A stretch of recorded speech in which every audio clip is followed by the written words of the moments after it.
Bismillahirrahmanirrahim. Kalau kita berbicara tentang mimpi dan ambisi, itu dua kata yang sudah lama berubah maknanya buat saya. Mimpi dan ambisi yang saya pahami 5-10 tahun ke belakang itu sangat berbeda sekali dengan apa yang saya pahami beberapa waktu kemudian. Dulu itu seberapapun terlihat mulianya mimpi saya, betapa hebatnya ambisi saya, tapi ngaku atau enggak, motif dan spirit dari mimpi itu sebenarnya selain Allah.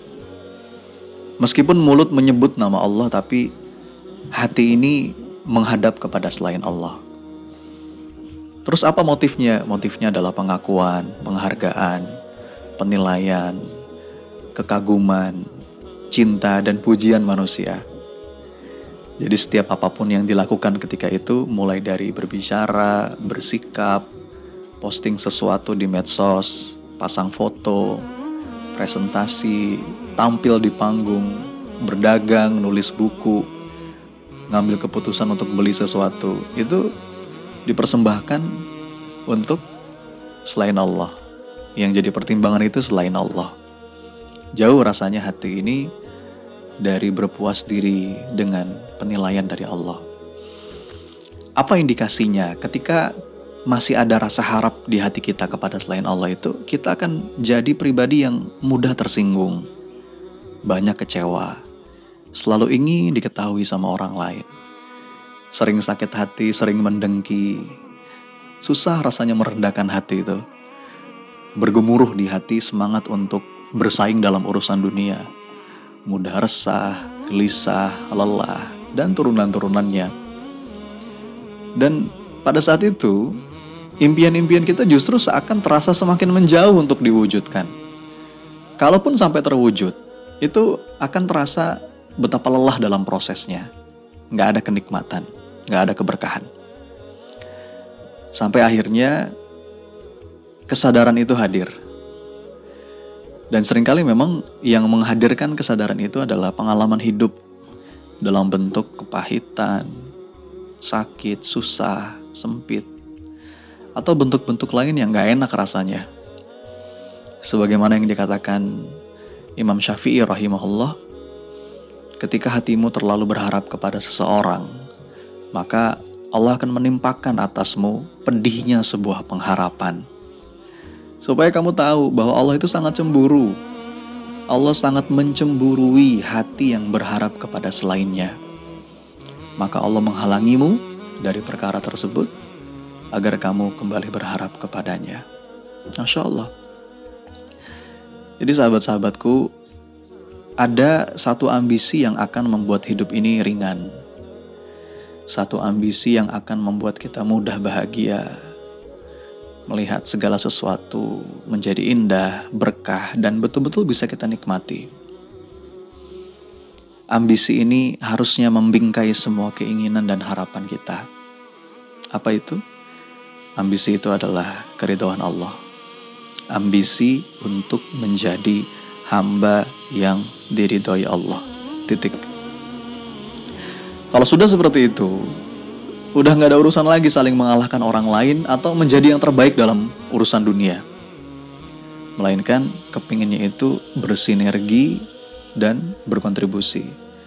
Gimana caranya kita bisa memberikan manfaat sebesar-besarnya kepada siapapun. Kalau kita sudah punya hati seperti itu, harusnya sudah hilang perasaan selalu merasa kurang. Melainkan yang ada adalah hati yang selalu merasa cukup, jiwa yang penuh dengan cinta dan kedamaian. Sudah hilang perasaan ingin tampil, menonjolkan diri. Yang ada sadar kita harus berbagi peran untuk mencapai sebuah misi. Dan harusnya sudah hilang ego, pemaksaan kehendak diri.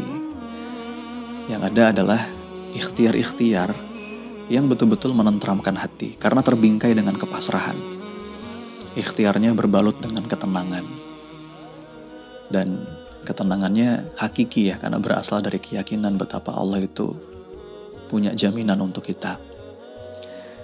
Jadi mimpi dan ambisi itu layaknya sebuah doa. Meminta dan mengusahakannya itu adalah sebuah kebaikan. Tapi perkara dikabulkan atau tidak, terwujud atau tidak, Allah lah yang maha tahu mana yang terbaik bagi hambanya. Tugas kita hanya memurnikan niatnya, menyempurnakan langkahnya, kemudian pasrahkan hasilnya.